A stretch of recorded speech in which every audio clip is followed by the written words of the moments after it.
Gabadhani magaceedu waa Najmi Ibrahim Cali, balse badankeen waxaan u naqaanaa Manaal Dowley. Waa YouTuber iyo sidoo kale TikToker hami sare ka leh nolosha. Waxay shacabkeedii ka rabtaa taageero iyo sidoo kale garab istaag.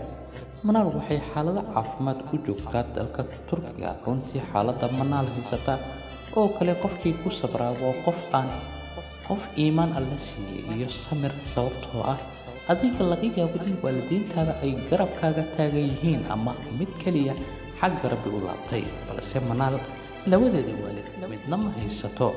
Xaaladdeeda caafimaad waa mid qof waliba arki kara, ma ahan wax u baahan sabir video toona.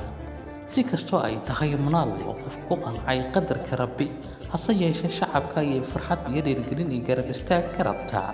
Ma ahan waxa ay ka rabto hanti, balse YouTube-keeda oo aad subscribe u dhahdo iyo TikTok-geeda oo u follow garayso, intaasi iyaduna dhiirigelin ayay u tahay.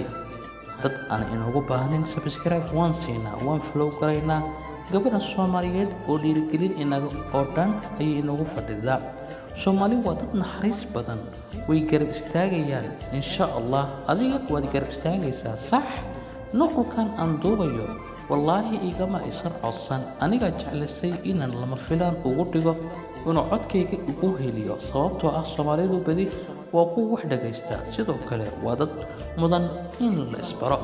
Haddii kale way ku fiirinayaan wayna kaa tegayaan. Garab istaag Manaal. Balanteen waa #caawi Manaal ama #garabsii Manaal. Aad u mahadsantihiin.